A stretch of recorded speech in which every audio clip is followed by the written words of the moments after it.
What's going on, guys? Welcome back to the Hoops and Stuff podcast. I'm your host, Isaac, and today we're just going to be talking quick about the Stephon Diggs trade and how that will affect both the Bills and the Texans.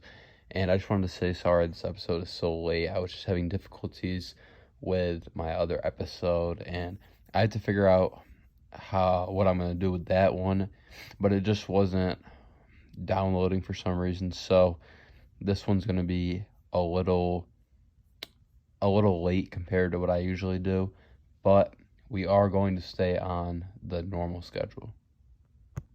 So within the last two off seasons, the Texans have made some big moves to make them go from one of the worst teams in the league to honestly probably one of the best teams in the league.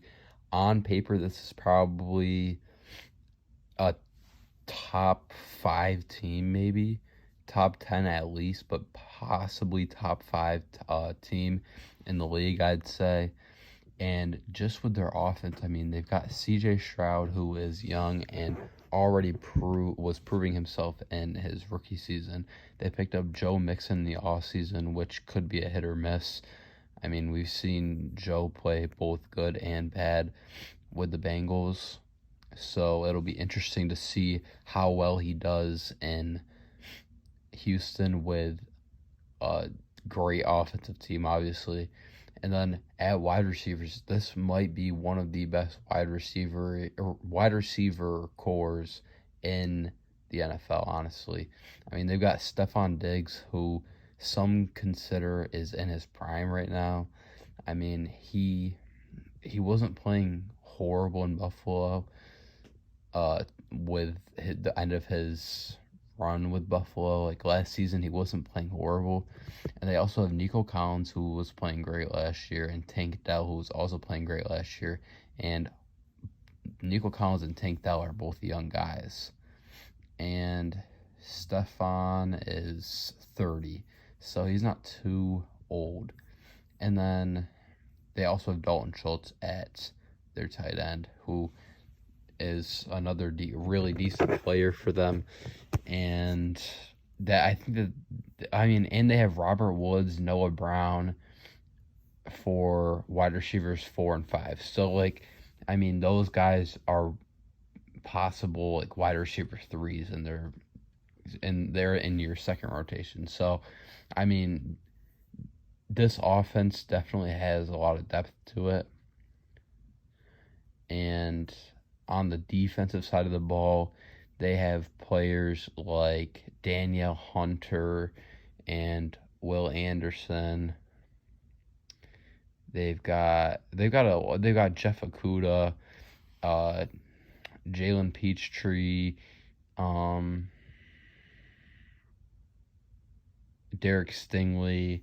So they have quite a few players on both sides of the ball that will significantly contribute to their game, and I think that this will be a good year for the Texans, but I don't know that they'll make a super deep playoff run just due to the fact that they have a lot of young guys on their team. And a big part of playoffs is the experience that the players have in the playoffs. Now for the Bills, who received a second-round pick for Stephon and then the 5th and 6th round picks, they have obviously Josh Allen at quarterback, who is one of the best in the game right now. And then they also have James Cook, who is a young running back, and he's more of a receiving back type of player. And then for your wide receivers, their wide receiver 1 is now Khalil Shakur, who honestly isn't horrible. He's still pretty young, I want to say. I can definitely double check on that. Yeah, he's only 24. And then they also just picked up Curtis Samuel in free agency and Mac Hollins, who they also just picked up in free agency. So they are definitely going to need to draft a wide receiver. But speaking of the tight ends, they do have Dalton Kincaid and Dawson Knox at their tight ends. So they're solid at tight end, especially with Dalton Kincaid just being drafted. I want to say he got drafted last year. So with a young tight end, I mean, Josh Allen is still decently young. Yeah, he's 27. Quarterbacks last for a while. So, with a pretty young team, I don't think that they'll be affected too much. Obviously, they're going to want to go for, a young offense, I should say. I mean, they've got players like Greg Russo, Ed Oliver, Von Miller, Matt Milano and Rasul Douglas on their defense. But I think that this is going to be a big struggle for the Bills this season just because they lost a lot of players. I mean, they lost Gabe Davis, Stephon Diggs at wide receiver. They lost like Micah Hyde. They lost, why can't I think of his name? Jordan Poyer. And I think that Von Miller won't be in the league much longer either, because he's 35. So I think that this is going to be a rough season for this Bills team, but I don't think that it'll be horrible. I think they could be like maybe 8-9, maybe a playoff, like maybe they could squeeze into the playoffs at like a 7 seed, but I don't think that they're going to be a great team this year. And I think that Stephon Diggs and Gabe Davis being gone will highly affect their whole season.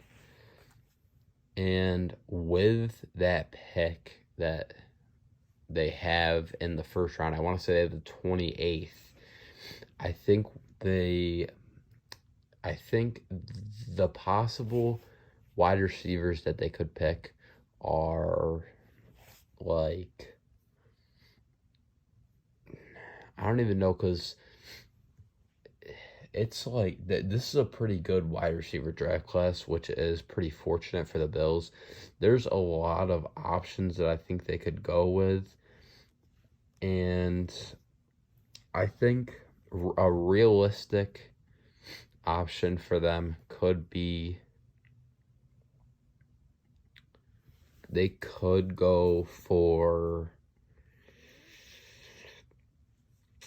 I literally don't even know, because there's so many different ways they could go. It really just depends on what kind of receiver they want. So, I mean, they could go for, I'm just looking at this wide receiver class real quick.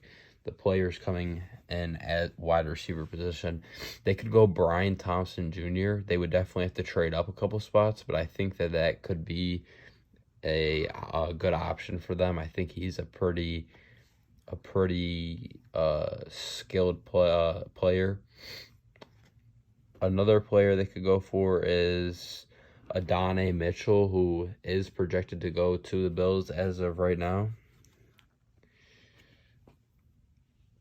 Another guy that I was thinking was